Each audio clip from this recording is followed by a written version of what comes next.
ካቶሊክ የተሰኘው ስያሜ ቅድም እንዳየነው ስንጀምር እንዳየነው አግናጢዮስ እየተስፋፋ ያለውን እውነተኛ ክርስትና ለመግለጽ ሁለንተናዊ የሚለውን ቃል ለመግለጽ የተጠቀመበት ነው ማለት ነው። ካቶሊክ የሚለውን ቃል ተጠቀመ። ካቶሊክ ማለት እንግዲህ ሁሉ ቦታ ያለውን የክርስትና እምነትን የሚያጠቃልል ዩኒቨርሳል ማለት ነው። የጳጳሳት ስልጣን ማደግ ጳጳሳት በጣም የበላይ መሪ ሆኖም ስልጣናቸው ከፍተኛ ሆኖ የነበረበት ዘመን ነው። በዚህ ዘመን ማብቂያ ላይ በዋና ዋና አብያተ ክርስቲያናት ማለትም በሮም በሶሪያ እና በመሳሰሉት ከሽማግሌዎች በላይ ሆኖ የሚገዛው ባለስልጣን ጳጳስ ወይም ደግሞ ጠባቂ ሆኖ ነበር ማለት ነው። ለምን ይመስላችኋል? ለምንድን ነው በዛ ጊዜ ጳጳሳት የበላይ መሪ ከሁሉም በላይ ባለስልጣን የሆኑት? በሮም የነበረው ፖለቲካዊ ሁኔታ የውጭ ወራሪዎች መጥተውባቸው ስለነበረ ተዳክመው ስለነበረ ለሁለት ምዕራብና ምስራቅ ተብሎ አንደኛው ክፍል ላይ መሪም አልነበራቸውም፣ የሚያስተዳድራቸው አልነበራቸውም። በጦርነቱ ስለተዳከሙ ምን አደረጉ? እነዚህ ጳጳሳት ማስተዳደር ቤተክርስቲያን ማስተዳደር ብቻ ሳይሆን የሀገር ማስተዳደር ኃላፊነትንም ወስደው ስለነበረ በዛ ጊዜ የክርስትናም ደግሞ እውቅና ተሰጥቶ ስለነበረ ለክርስትና ሃይማኖት እውቅና ተሰጥቶ ስለነበረ በዋናነት አገርንም ጭምር እንዲመሩ ስልጣን ተሰጥቷቸዋል ማለት ነው። በዛ ምክንያት የበላይ ሆነው ይመሩ ነበር። የሃይማኖት መግለጫ አስፈላጊነት እምነትን ለማብራራትና ለመከላከል ንጹህ አስተምሮ ማርቀቅ አስፈላጊ ነው። በተለያየ ጊዜ በተለይ ቀጥሎ ባለው ምዕራፍ ላይ የምናየው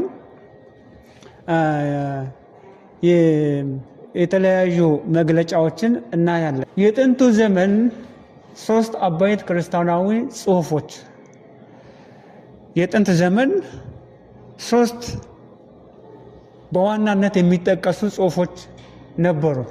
እነዚህ ጽሑፎች በአዲስ ኪዳን ቀኖና ውስጥ እንዲካተቱ ክርክር ተደርጎባቸዋል። በመጨረሻም እስትንፋሰ እግዚአብሔር ባይባሉም ጠቃሚ መጽሐፍቶች እንደሆኑ ታምኖም ተቀባይነት አግኝተዋል። ሂስቶሪካል ቫልዩ አላቸው። እነዚህ አሁን የምናያቸው መጽሐፎች ካኖናይዝድ አልሆኑም፣ በመጽሐፍ ቅዱስ ላይ አልተካተቱም። በወቅቱ ያልተካተቱበት ምክንያት ምንድነው? በጉባኤ ላይ መጽሐፍ ቅዱስ ወደ ቃኖና ሲገባም እነዚህ እስትንፋሰ እግዚአብሔር የለባቸውም ተብለው የተወሰኑ ናቸው። ነገር ግን መረጃን ስለሚሰጡ በወቅቱ የነበረውን ሁኔታ ስለሚያሳዩ ሂስቶሪካል ቫልዩ አላቸው ተብሎ ይታመናል ማለት ነው። እነዚህ ናቸው ሶስቱ እነዚህ ናቸው። በሰንጠረዥ አስቀምጫለሁ። የጽሑፉ ስም አለ። ከዛ የጥንቅሩ ዘመንና ደራሲ ዘመኑ መቼ ነው፣ በማን ነው የተጻፈው የሚለው ዋና ይዘቱና መልእክቱ ምንድነው የሚለውን ደግሞ እናያለን ማለት ነው። አንደኛም የባርናባስ ደብዳቤ የተጻፈው በ130 ዓመተ ምህረት በእስክንድርያ ይኖር በነበረ ባርናባስ በተባለው ጸሐፊ ነው። ስለዚህ የተጻፈው መቼ ነው? 130 ዓመተ ምህረት ላይ ነው። ይዘቱ ምንድነው? የክርስቶስ ሞት በቂ መሆኑንና የሙሴን ሕግ መከተል አላስፈላጊ መሆኑን ይተነትናል። አያችሁ፣ የክርስቶስ ሞት ምንድነው? በቂ ነው። ለድነት የሙሴን ሕግ መከተል አላስፈላጊ ነው። ለዚህ ነው ሂስቶሪካል ቫልዩም አለው የሚባለው ማለት ነው። ምንም እንኳን ካኖናይዝድ ባይሆኑም እነዚህ መጽሐፍቶች ጠቃሚዎች ናቸው። ነገር ግን ብሉይ ኪዳንን ከልክ በላይ ለራሱ ጥቅም ለራሱ ትርጉም ተጠቅሟል። ሁለተኛም የሄርማስ ጽሑፍ የሚባለው 150 ዓመተ ምህረት ላይ የተጻፈ ሲሆን በሮም ይኖር በነበረው ሄርማስ የተጻፈ ትንቢታዊ ጽሑፍ ነው። ይሄ ጽሑፍ ትንቢታዊ ጽሑፍ ነው። ምንድነው ይዘቱ? ስለምንድነው የሚነግረን? ኃጢአተኞች ንስሐ እንዲገቡ ለማደፋፈርና ክርስቲያኖች በተግባር ንጹህ ሕይወት እንዲኖሩ በራእይና በምሳሌ ያበረታታል። ስለዚህ ምን ይላል ማለት ነው? የኛው የኤርምያስ ጽሑፍ ኃጢአተኞች ንስሐ እንዲገቡ፣ ንስሐ መግባት አስፈላጊ እንደሆነ፣ ንጽህና አስፈላጊ እንደሆነ፣ ንስሐ መግባት ብቻ ሳይሆን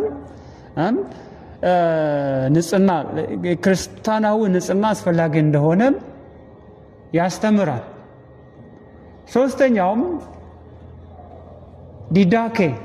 ዲዳኬ የሚባለው ነው። ዲዳኬ ማለት የ12ቱ ሐዋርያት ትምህርት ይባላል። ዲዳኬ ማለት በግሪክ ትምህርት ማለት ነው። የ12ቱ ሐዋርያት ትምህርት ማለት ነው ዲዳኬ የሚባለው መጽሐፍ ደግሞ የተጻፈው ከ100 እስከ 150 ባለው እስከ 150 ዓመተ ምህረት ባለው ጊዜም እንደሆነም ይጠቀሳል። ይሄ ዲዳኬ የሚባለው መጽሐፍ ቴሌግራም ላይ አስቀምጬላችኋለሁ። ዲዳኬ የሚባለው መጽሐፍ ይሄ ነው። ዲዳኬ የሚባለው መጽሐፍ ይሄ መጽሐፍ 16 ምዕራፍ አለው። 16ቱ ምዕራፍ ደግሞ ለ3 ይከፈላል። 3 ዋና ርዕሰ ጉዳዮችን የያዘ ነው።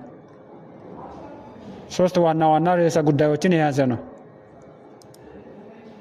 እነዚህም 3ቱ ዋና ርዕሰ ጉዳዮች የመጀመሪያው 2 መንገዶች ይላል። ሕይወትና ሞት፣ የሕይወትና የሞት መንገድ። ሕይወት አለ። ሕይወትን የሚኖረው በፍቅር ውስጥ እንደሆነ፣ መውደድ ሕይወትን እንደሚያመጣ፣ እግዚአብሔርን መውደድ ሕይወትን እንደሚያመጣ፣ መጥላት ደግሞ ሞትን እንደሚያስከትል ያትታል። ስለዚህ 2 መንገዶች ተብሏል ማለት ነው። 2 መንገዶች፣ የሕይወትና የሞት መንገድ። ሁለተኛው ደግሞ ስለ ቤተ ክርስቲያን ስርዓት ነው የሚናገረው። ስለ ቤተ ክርስቲያን ስርዓት ሁለተኛው ክፍል በቤተ ክርስቲያን ውስጥ ያሉ ስርዓቶች አንዱ ጥምቀት ነው፣ ሌላው የጌታ እራት ነው፣ ሌላውም ደግሞ ጾምና ጸሎት ነው። ስለነዚህ ያትታል ሁለተኛው ክፍል ዲዳኬ ላይ ያለው ሁለተኛው ክፍል። ሶስተኛውና የመጨረሻው ክፍል ደግሞ ስለ ኢየሱስ ክርስቶስ ዳግም ምጽአት ይናገራል። ስለዚህ ጊዜ ስታገኙ መጽሐፉን ማንበብ ትችላላችሁ። ዲዳኬ የ12ቱ ሐዋርያት ትምህርት ማለት ነው። እነዚህ ምንድን ናቸው? 3ቱም በክርስትና ታሪክ ላይ ቀደምት ጽሑፎች አባቶች ካኖናይዝድ መሆን አለባቸው የለባቸውም በሚል ተከራክረው እነዚህ መካተት የለባቸውም ተብሎ ያልተካተቱ ነገር ግን ለትምህርታችን የሚጠቅሙን ማለት ነው። የመጀመሪያዎቹ 2ቱ በለንደን ይገኛሉ። በብሪቲሽ ላይብረሪ ማለት ነው። በብሪቲሽ ላይብረሪ ይገኛሉ። የተገኙት በሲና ተራራ በግብጽ ነው። በሲና ተራራ በካትሪን ገዳም ነው የተገኘው። 2ቱ ማለት ነው። የባርናባስ ደብዳቤና የኤርምያስ ጽሑፍ እዛ ነው የተገኘው። እዛ ሄዶ ያገኘው ጀርመናዊ ምሁር ነው። ከዛ 2ቱን የብራና መጽሐፍ ይዞ ሲወጣ 2 አይነት ሀሳብ አለ። እሱ በስጦታ ተሰጥቶኝ ነው የወሰድኩት ነው የሚለው። በገዳሙ ያሉ ሰዎች የነበሩ ሰዎች ደግሞ ተውሶ ነው ሳይመልስ ቀርቶ ነው የሚሉት። ጀርመናዊ ሰውዬ ወስዶ ለራሽያ ኦርቶዶክስ ነው የሰጠው። የሩሲያ ኦርቶዶክስ ደግሞ በሶሻሊዝም ዘመን ሃይማኖትን በጣም እንትን ብለው ስለነበረ ይቃወሙ ስለነበረ ከፍተኛ ገንዘብም አስፈልጓቸው ስለነበረ ለዓለም እንዲሸጥ አውጥተው ለጨረታ አቀረቡ ማለት ነው። በዚህ ጊዜ እንግሊዞች ምን አደረጉ? 100,000 ዩሮ በመክፈል ገዙት 2ቱን መጽሐፍ። 100,000 ዩሮን ከፍለው ገዝተው በላይብረሪያቸው አስቀመጡ። ዲዳኬ እስራኤል ነው የሚገኘው፣ ኢየሩሳሌም ይገኛል። እነዚህ ሶስቱ በጣም ጠቃሚ መጽሐፎች ናቸው ማለት ነው። የክርስቲያኖች ስደትና መንስኤዎቹ ክርስቲያኖች ላይ በጣም ከፍተኛ ስደት ይደርስባቸው ነበር ብለናል። ለምንድን ነው የተሰደዱ የነበረው? ከሰማዕታት ቀደምት መሪዎች እነ አግናቲዮስ፣ ፓፒየስ፣ ፖሊካርፕ ባለፈው እንዳየነው እነዚህም ሰማዕታት ሆነው ያለፉ ናቸው። ለምንድን ነው ይህ ስደት ሲደርስ የነበረው? ከ98 እስከ 236 ዓመተ ምህረት ከትራጃን እስከ ማክሲሚነስ እነዚህ የሮማውያን መሪዎች ናቸው። ከትራጃን እስከ ማክሲሚነስ ስደቱ ያዝ ለቀቅ በሚል መልኩ ቀጥሎ ነበር። ይሄ የሆነው ለምንድን ነው? አንዳንዶቹም ለክርስትና ስፍራን ይሰጣሉ። ክርስቲያኖች ላይ በሚደርሰው ስደት ሁኔታው ጋብ ይላል፣ ይቀንሳል። አንዳንዶቹ ደግሞ ክርስትናን አይቀበሉም፣ አይወዱም፣ ክርስቲያኖችን ያሳድዳሉ። ስለዚህም ስደቱ የሚጠነክረውና የሚላላው በነገስታቱ ፍልስፍና ላይ ይወሰናል ማለት ነው። አንዳንድ ነገስታት ፈቃድን ይሰጣሉ፣ አንዳንድ ነገስታት ደግሞ ጥላቻን ተሞልተው ይመጣሉ። በዛው ልክ ስደቱ ከፍና ዝቅ ስል እንደነበረ እናያለን ማለት ነው። 250 ዓመተ ምህረት ንጉስ ዴሲዮስ በአመት አንድ ጊዜ ሁሉም ቄሳሩን እንዲያመልክ ትእዛዝ አወጣ። ለምሳሌ ዴሲዮስ የሚባለው ንጉስ ምንድነው ያደረገው? ክርስቲያኖች ፈጽሞ የማይቀበሉትን ነገር አመጣ። ምን አድርጉ ነው የሚለው? ቄሳርን አምልኩ። በአመት አንድ ጊዜ እየወጡም ምን እንዲያደርጉ? ቄሳርን እንዲያመልኩ። እንግዲህ ምርጫው ወይ ቄሳርን ማምለክ ነው ክርስቶስን ክዶም፣ ወይ ደግሞ ክርስቶስን አልክድም ብሎ መሰዋት ነው የሚሆነው ማለት ነው። ከዚህም የተነሳ በጣም ብዙ ስደት ሆነ፣ በጣም ብዙ መስዋዕትነት ተከፍሏል ማለት ነው። ከ257 እስከ 260 ዓመተ ምህረት ቫላሪያን ጉባኤ መሰብሰብ ህገወጥ ሆነ፣ ንብረት ተወረሰ። ክርስቲያኖች እንዳይሰበሰቡ መሰብሰብ ህገወጥ ነው ተባለ። ጭራሽ ንብረታቸውን ወረሱ ማለት ነው። ስደቱ ምን ሆነ? በጣም ባሰ፣ የከፋ ሆነ። 303 እስከ 311 ዓመተ ምህረት ዲዮክሌቲያኖስ የተባለ ደግሞ ሌላ ንጉስ ማለት ነው የመጨረሻውና ከፍተኛው ስደት እንዲደርስ አደረገ። በጣም ከፍተኛ መከራ ደረሰባቸው ማለት ነው። ስለዚህም በዘመናት መካከል የሚነሱ የሮም ነገስታት አንዳንዶቹ ከፍተኛ መከራን ይዘው ይመጣሉ፣ ሌሎቹ ደግሞ ትንሽ ክርስቲያኖች ፋታን እንዲያገኙ ነፃነትን የሚሰጡ ሆነው ተገልጠዋል ማለት ነው። በዚህ ምክንያት ክርስቲያኖች በስደት አሳልፈዋል። የስደት ምክንያቶቹ ምን ነበረ? ለምንድን ነው የሚሰደቱት?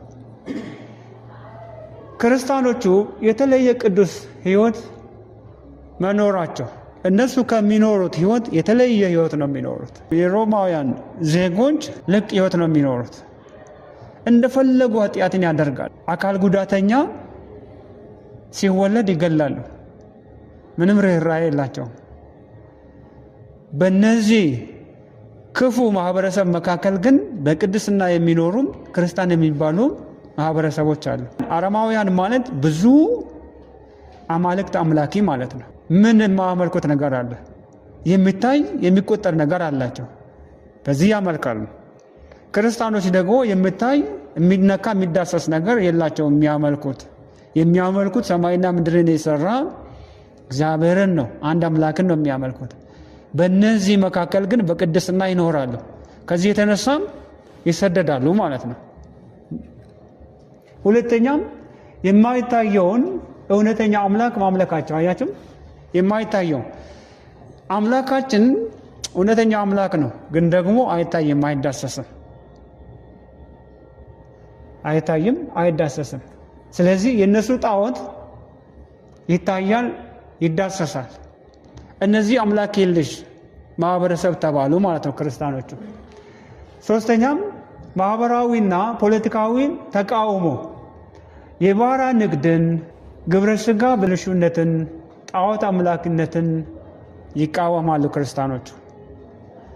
ሰዎች ያለ አግባብ ተወስደው የባሪያ ንግድ እንዲከናወን አይፈቅዱም። የጉልበት ብዝበዛን ይቃወማሉ። ዝሙትን፣ ጣዖት አምላክነትን ይቃወማሉ። በእነዚህ ምክንያት ክርስቲያኖች ይሰደዱ ነበር ማለት ነው። የሐሰት ክሶች። አራተኛው ደግሞ የሚሰደዱበት ምክንያት ምንድን ነው? ክርስቲያኖቹ በሐሰት ይከሰሳሉ፣ ዝሙት ይፈጽማሉ፣ የፍቅር ግብዣንና ቅዱስ መሳሳምን በተሳሳተ መንገድ በመረዳት እና የሰው ሥጋ ይበላሉ በማለት ክርስቲያኖችን ያሳድዱ ነበር። አምስተኛም የሮም ነገስታትን ቄሳርን ለማምለክ ፈቃደኛ አለመሆናቸው። ቄሳርን እንዲያመልኩ ነው፣ በዓመት አንድ ጊዜ እንዲያመልኩ ነው አዋጅ የወጣው። እነሱ ግን ቄሳርን ሳይሆን የምናመልከው የሰማይ አምላክ አለን ብለው አሻፈረኛሉ ማለት ነው። ስድስተኛም ከይሁድነት መለየታቸው።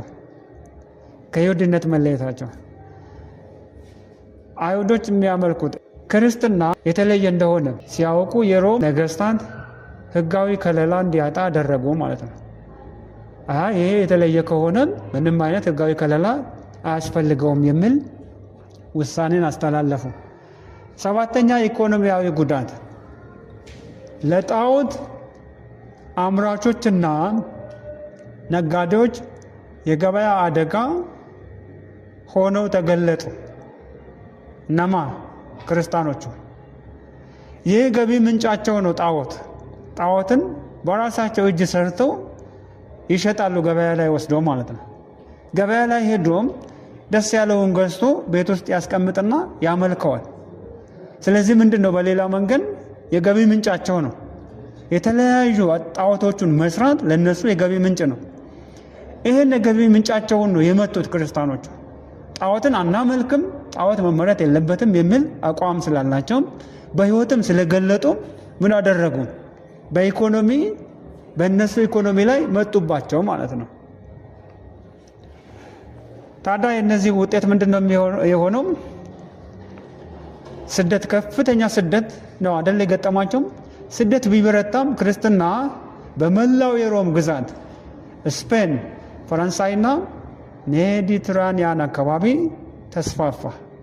ስደት ክርስትናን ምን ያደርጋል? ያስፋፋል። ክርስትና የሚያብበው በስደት ውስጥ ነው የምንለው ለዚህ ነው ማለት ነው።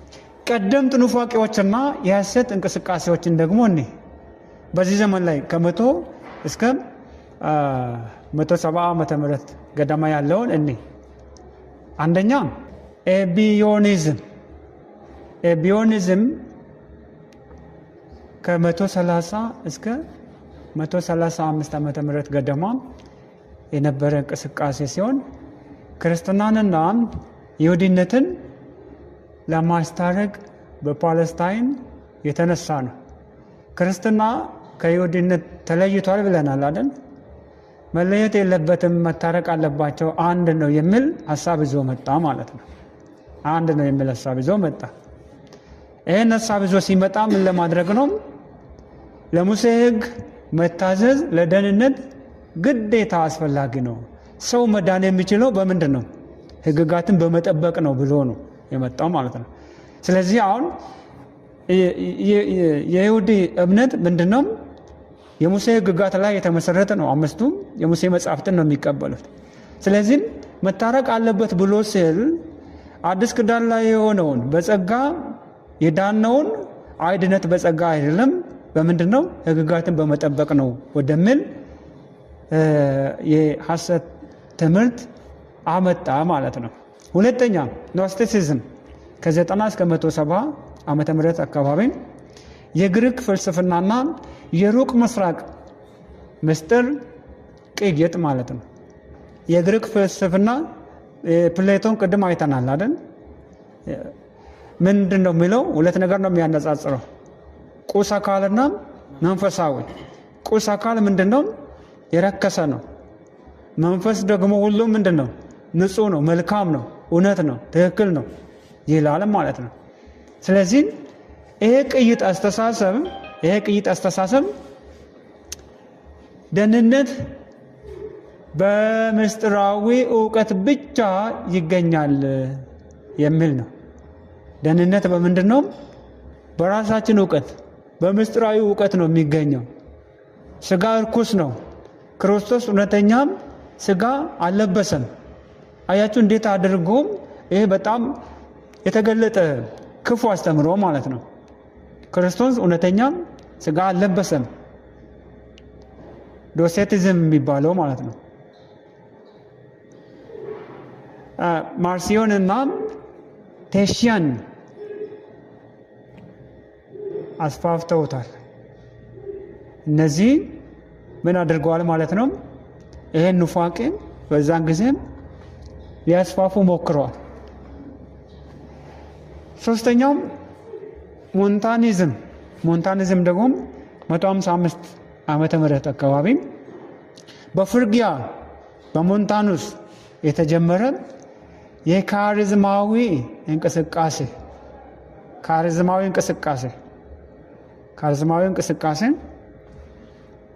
ሞንታኑስ ራሱን መንፈስ ቅዱስ አድርጎ አቀረበ። አዲስ መገለጥ አለኝ አለ። ክርስቶስ በፍርጊያ ይመጣል፣ ሁሉም በልሳን መናገር አለባቸው። አያችሁ፣ ሁሉም ሰው በልሳን መናገር አለበት አለ። ሁሉም በልሳን ይናገራል። የተሰጠው ነው አይደል የሚናገረው? ሁሉም በልሳን መናገር አለበት አለ። እኔ ራሱ መንፈስ ቅዱስ ነኝ አለ። ክርስቶስ ደግሞ በፍርጊያ ይመጣል አለ፣ እሱ ባለበት ማለት ነው። ስለዚህ ሞንታኒዝም እንደዚህ አይነት ኑፋቄ ይዞ መጥቶ ነበር ማለት ነው። አራተኛ ማርሲዮኒዝም ደግሞ 140 ዓመተ ምህረት በማርሲዮን የተጀመረ ነው። የብሉይ ኪዳን አምላክና የአዲስ ኪዳን አምላክ የተለያዩ ናቸው ይላል። ይሄ ደግሞ ብሉይ ኪዳን ላይ የነበረው አምላክ አዲስ ኪዳን ላይ ካለው አምላክ የተለየ ነው። የአካል ትንሣኤን ይክዳል። ኢየሱስ ክርስቶስ በአካል አልተነሳም ይላል ማለት ነው። በአካል አልተነሳም። የአዲስ ኪዳን መጽሐፍትን በመቁረጥ የሉቃስን ወንጌልና 10 የጳውሎስ መልእክታትን ብቻ አስቀረ። ይህ መጽሐፍትን መቁረጡ ቤተ ክርስቲያን የእውነተኛውን ቀኖና እውቅና እንድትሰጥ አድርጓል። ቤተ ክርስቲያን ሰው የፈለገውን ይሄም መጽሐፍ ቅዱስ ነው ብሎ እንዳይጠቀም አባቶች ለምንድን ነው የተሰበሰቡት? መወሰን አለበት። በእግዚአብሔር መንፈስ ምሪት የተጻፈው የእግዚአብሔር ቃል እነማን እንደሆኑ የትኞቹ እንደሆኑ መወሰን አለበት የሚል በዚህ ምክንያት ነው የተወሰነው ማለት ነው። አምስተኛም ማኒኬዝም ከ215 እስከ 277 ዓመተ ምህረት የነበረ ከፋርስ በመጣው ማኒ የተጀመረ ነው። ብርሃንና ጨለማ የሚፋለሙበት መንታ እውነት ነው። የኢየሱስ አካል እውነተኛ አይደለም። ፍላጎትን መካድ ገዳማዊነት መለያው ነው። ይሄ ደግሞ ምን ይላል? ስለ ገዳማዊነት አስተምሮ የሚያንቀሳቀስ ማለት ነው። ስድስተኛም ሞርናኪያኒዝም ደግሞ 200 ዓመተ ምህረት አካባቢ በአንጾኪያ በሳሞታው ጳውሎስ የተጀመረ ነው። የእግዚአብሔርን አንድነት ለመጠበቅ ሶስትነቱና የኢየሱስን ፍጹም አምላክነት ካደ። ይህ ደግሞ የኢየሱስን ፍጹም አምላክነት ይክዳል። ኢየሱስ ፍጹም አምላክ አይደለም ነው የሚለው። ሥላሴንም ደግሞ አይቀበልም ማለት ነው። ክርስቶስ ልጅ የሆነው በጥምቀቱ ወይም ደግሞ ከትንሣኤ በኋላ በማደጎ ነው። ፍጹም አምላክ አይደለም ይላል ኢየሱስን። ከዛ ኢየሱስ ልጅ የሆነው እንዴት ሆኖ ነው? በማደጎ ነው፣ በአዶፕሽን ነው። ክርስቶስ ልጅ የሆነው በጥምቀቱ ወይም ደግሞ ከትንሣኤ በኋላ በማደጎ ነው እንጂ የእግዚአብሔር ልጅ አይደለም። ሞዳሊስቲክ ደግሞ አብ ወልድና መንፈስ ቅዱስ የአንዱ አምላክ ስሞች እንጂ የየራሳቸው አካል የላቸውም ይላል። ሶስቱ ሥላሴ ማለት ነው። ሥላሴም በአካል ሶስት ነው አይደል? በአካል ሶስት ነው ምናምነው እኛ። ግን ምን ይላል ሞዳሊስቲክ ቪው ደግሞ ምንድን ነው የሚለው? አብ ወልድና መንፈስ ቅዱስ የአንድ አምላክ ስሞች ናቸው። አንዱ ሶስት ስም አለው እንጂ በአካል ሶስት አይደለም የሚል አስተምሮ ነው ማለት ነው። ይሄም ትክክለኛ አስተምሮም አይደለም። እሺ፣ የአምልኮ ልምምድና የአመራር መበላሸት ደግሞ ምን አመጣ? እሱን ደግሞ የቀድሞ አምልኮም ቀላል የነበረ ሲሆን መዝሙር፣ ጸሎት፣ ቃል ማንበብና ማበረታቻን ያቀፈ ነበር። ምን ያደርጋሉ? ቀላል ነበር። ይሰበሰባሉ፣ ይዘምራሉ፣ ይጸልያሉ፣ ቃልን በጋራ ያነባሉ፣ ይበተናል። ጥምቀትና የጌታ እራት መታሰቢያዎች ብቻ ነበሩ። መታሰቢያ ብቻ ነበሩ። ዲዳኬም ወራጅ ውሃም በሌለበት ማፍሰስ ይፈቅዳል። ዲዳኬ ምንድን ነው የሚለው? ስለ ጥምቀት ዲዳኬ የሐዋርያት ትምህርት ያልነው ስለ ጥምቀት ውሃ ባለበት ማጥለቅ ይቻላል፣ ካሌለ ደግሞ መርጨት ይቻላል ነው የሚለው። ይህ ለመታሰቢያ ነው። ከዛ በኋላ የመጣው ትምህርት ምንድን ነው የሆነው ማለት ነው? የጥምቀት ስርዓት መታሰቢያ ብቻ ሳይሆን መዳኛም ነው የሚል ደግሞ አሁንም አለ አይደል? ለድነት ነው ጥምቀት። አንድ ሰው የሚጠመቀው ለመዳን ነው እንጂ ስለ ዳን አይደለም የሚጠመቀው። ለድነት አስፈላጊ ነው የሚል ትምህርት አለ ማለት ነው።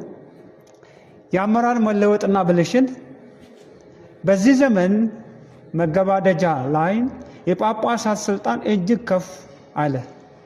ደህንነት በክርስቶስ በማመን ብቻ መሆኑ ቀርቶ በቤተ ክርስቲያን ባለስልጣናትና በቅዱሳት ስርዓቶች ማለትም በጥምቀትና በቅዱስ ቁርባን በኩል ብቻ የሚገኝ እንደሆነ ማስተማር ጀመሩ ማለት ነው። ስለዚህ አሁን እዚህ ጋር የተበላሸ አስተምሮ መጣ ማለት ነው። ሰው ካልተጠመቀ አይድንም። ሰው ቅዱስ ቁርባን ካልወሰደ አይድንም።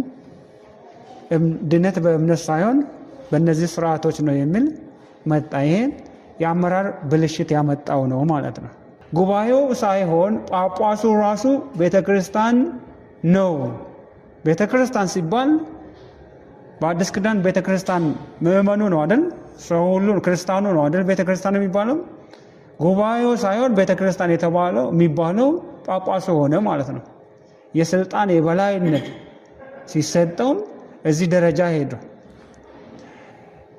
እሺ፣ አምልኮ ከመንፈሳዊ መታነጽ ወደ ውጫዊ ስርዓት ተለወጠ። አምልኮ ምንድን ነው? መንፈሳዊ መታነጽ ነው አይደል? ስናመልክ በመንፈስ ነው የምንታነጸው። እውነታው እሱ ነው። ግን ወዴት ተቀየረ? ወደ ውጫዊ ስርዓት ተለወጠ ማለት ነው። አምልኮ ሁሉ ውጫዊ ስርዓት ሆነ። አብዛኛው ህዝብ አረማዊ ልምምዱን ይዞ ወደ ቤተ ክርስቲያን መጣ። አረማውያን ምን ናቸው? ምን አይነት ማህበረሰብ ነው? ጣዖት አምላኪ እንደፈለጉ ዝሙትን የሚሰሩ እንደፈለጉ የሚኖሩ ናቸው። ያንን ልምምዳቸውን ይዘው ምን አደረጉ ማለት ነው? ወደ ቤተ ክርስቲያን መጡ። የሚዘሙቱም ጣዖትን የሚያመልኩ እንደፈለጉ የሚኖሩ ሆነው ወደ ቤተ ክርስቲያን መምጣት ጀመሩ። አበይት የታሪኩ ተካፋይ ሰዎች በዚህ ዘመን ላይ ማለት ነው ከ100 እስከ 312 ያለውን ዘመን ነው እያየን ያለ ነው አይደል? በዚህ ዘመን ላይ የታሪኩ ተካፋይ ሰዎች እነማን ነበሩ? እነዚህ አቃቢያነ እምነት አፖሎጂስትስ ምን ማለት ነው? ስለ ትክክለኛው እምነት የሚከራከሩ የሚያስተምሩ ሐሰተኛ የስህተት አስተምሮዎችን የሚያቃኑ ማለት ነው። አቃቢያነ እምነት የክርስትናን እምነት ከአረማውያን ነገስታትና ከግሪክ ምሁራን ክስ ለመከላከል በምክንያትና በፍልስፍና የሞገቱ ሰዎች ናቸው። አቃቢያነ እምነት የምንላቸው እዛ እነሱ ጋር ያለውን ፍልስፍና በእግዚአብሔር ቃል እውቀት የሚሞግቱ ማለት ነው። ታሺያን ከ110 እስከ 172 ዓመተ ምህረት ገደማ የኖረ ነው። የዮስጦስ ደቀ መዝሙር የግሪክ ፍልስፍና አረማዊ መሆኑን ያወገዘ። የግሪክ ፍልስፍና ምንድነው? አረማዊ ነው። ታሺያን የተባለው አፖሎጂስት ምንድነው ያደረገው? የግሪክ ፍልስፍና ከንቱ እንደሆነ የአረማውያን አስተምሮ እንደሆነ የወንጌላት ከወንጌል ጋር የሚስማማ ጽሑፍን ትክክለኛ አስተምሮን የያዘ ደግሞ ያዘጋጀ ሰው እንደሆነ ታሪክ ይናገራል። ሰማዕቱ ዮስጦስ ከ100 እስከ 165 ዓመተ ምህረት የኖረ ታዋቂ ምሁር ክርስትና ትክክለኛ መለኮታዊና ዘላለማዊ ቃል መሆኑን አስረድቷል። ዮስጦስ ምን አደረገም? ታዋቂ ምሁር ነው። ክርስትና ትክክለኛ መለኮታዊ ዘላለማዊ ቃል ያለበት ሃይማኖት እንደሆነ እምነት እንደሆነ ያስተማረ ነው። ተርጡሊያን ከ160 እስከ 220 ዓመተ ምህረት የኖረ ነው። የሰሜን አፍሪካ ካርቴጅ ወይም ደግሞ የካርቴጅ ሰው በላቲን ቋንቋ በመጻፍ ነገረ መለኮታዊ ስያሜዎችን በመቅረጹ የላቲን ስነ መለኮት አባት የተባለ ምሁር ነው። ይሄም አፖሎጂስት ነው ማለት ነው። ፖሌሚስቶችን ደግሞ ፖሌሚስቶች ኑፋቂዎችንና የተሳሳቱ ትምህርቶችን በጽሁፍ የተጋፈጡ የቤተ ክርስቲያን መሪዎች ናቸው። ፖሌሚስቶች ምንድን ናቸው? ኑፋቂዎችን የተሳሳቱ ትምህርቶችን በጽሁፍ በእኛም ዘመን ጽሁፍ የሚያወጡ አሉ አይደል? ይሄ አስተምሮ ትክክል አይደለም፣ ይሄ አስተምሮ በዚህ መንገድ መስተካከል አለበት እያሉ በጽሁፍ የሚከራከሩ አሉ አይደል? እንደነዚህ አይነት ሰዎች ፖሌሚስቶች ይባላሉ ማለት ነው። ኢሬኔዎስ ሁለተኛው ክፍለ ዘመን ላይ ነበረ። የሊዮን ጳጳስ ኖስቲሲዝምን በግልጽ የተቃወመ ሰው ነው። ስልታዊ ነገረ መለኮትን ያዘጋጀ የክርስቶስን ፍጹም ሰውና አምላክነት ሐዋርያዊ ምትክነትንና የአራቱን ወንጌላት ቀኖና አጽድቋል። ኦሪገንን ስናይ ደግሞ ከ185 እስከ 254 ዓመተ ምህረት ገደማ የኖረ ነው። የእስክንድርያ ምሁር ነው። ኤክሳፕላ የተባለ ተነጻጻሪ መጽሐፍ ቅዱስ አዘጋጀ። ቃለ በቃል ስነ ምግባራዊና አሌጎሪካል ማለት በምሳሌያዊ አገላለጽ ማለት ነው። መንፈሳዊ የመጽሐፍ ቅዱስ ትርጓሜን አስተዋወቀ። የነፍስን ቅድመ ህልውና በማስተማሩ ተወግዟል፣ በሰማዕትነት ሞቷል። የካርቴጁ ጳጳስ ሲፕሪያን ደግሞ የካርቴጅ ጳጳስ ነው። ከ200 እስከ 258 ዓመተ ምህረት የቆየ ነው። የጳጳሳትን ስልጣንና ሐዋርያዊ ምትክነትን ያጠናከረ ነው። ደህንነት በቤተ ክርስቲያን በኩል ብቻ ይገኛል ብሎ ያስተማረ መሪ ነው። ደህንነት በቤተ ክርስቲያን በኩል ብቻ። እዚህ ጋር አሁን የምንማራቸው እንግዲህ የሁሉም ሰዎች አስተምሮ እኛ እንቀበላለን ማለት አይደለም። ግን በዘመኑ ላይ የነበረውን አስተምሮ ሰዎችን ነው እያየን ያለ ነው አይደል? እሺ፣ የዘመኑ መሰረታዊ ተጽዕኖ ይህ ዘመን ለሚቀጥሉት ለ1200 ዓመታት የቤተ ክርስቲያን ታሪክ መጥፎም መልካም የሚሆኑ መሰረቶችን ጥሎ አልፏል። ይህ ዘመን የትኛው ዘመን? ከ100 እስከ 312 ያለው ማለት ነው። ለሚቀጥሉት ብዙ ዓመታት መሰረትን ጥሏል። ስለዚህ ሁለቱንም እናያለን። አሉታዊ ተጽዕኖች የአምልኮ መንፈሳዊነት ወደ